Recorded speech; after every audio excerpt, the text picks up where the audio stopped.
책에서 도시제도의 형성 과정을 이야기하고 있는데 기존 계급사회에서 그 사회의 질서의 전복이 아니라 부르주아들의 필요와 그 욕망을 위한, 즉 그들의 이익을 위해 요구된 인식적 자유, 특별법정, 치안 확립 등이 도시의 제도의 등장으로 이어진 과정을 이야기하고 있어.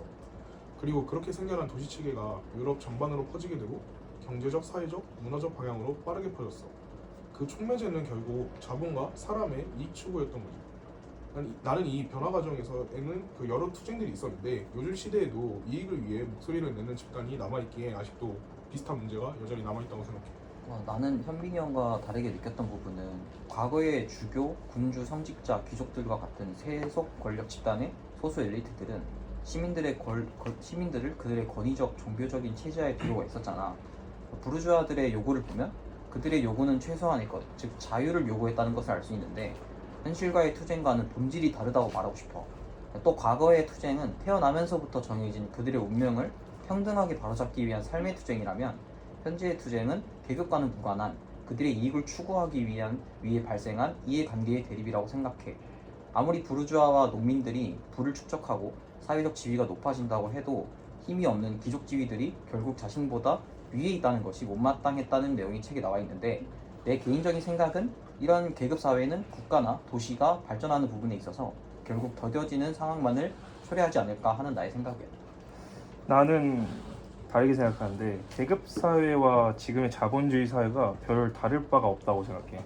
아니 오히려 불평등을 해결하기에 지금 사회가 더 어렵다고 생각을 해. 태어났을 때부터 부에 따라 계급이 정해지는 것도 지금도 다를 바가 없고, 지금의 사회는 자신이 노력을 한다면 바꿀 수 있다라는 생각이 자본의 불균형을 합리화하고 있어. 과거에는 계급이라는 게 직접적으로 눈에 보였고 불평등이 직접적으로 느껴졌기에 바꿀 여지가 있었지만, 요즘은 내재적으로 불평등하지 않다라는 생각, 즉 노력의 차이라는 생각이 모든 사람들에게 깔려있기에 오히려 더 불평등을 뒤집기 힘든 것 같아. 일종의 자본의 오리엔탈리즘이라고 할 수 있지. 이 생각에서 한 번쯤 벗어나서 불평등을 바라보는 게 요즘 지식인의 올바른 자세라고 생각해. 나는 너랑 좀 반대로 생각하는데, 이전엔 계급이라는 완벽한 벽에 막혀 있었고 책에서 농민들이 자신들이 운명을 개선할 가능성을 인식조차 할 수 없었다라는 내용이 언급되듯이 신분이라는 계급 구조가 자신들이 상황을 당연한 것으로 만들어버렸어. 그걸 뚫기 위해서는 집단 단위 많은 노력이 필요했지.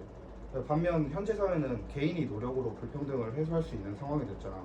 너는 아까 태어났을 때부터 부에 따라 계급이 정해진다고 말을 했지만 그 부도 결국 너희 부모님 이전 세대가 자기 후손들한테 좋은 환경을 물려주기 위해 노력했기 때문이야.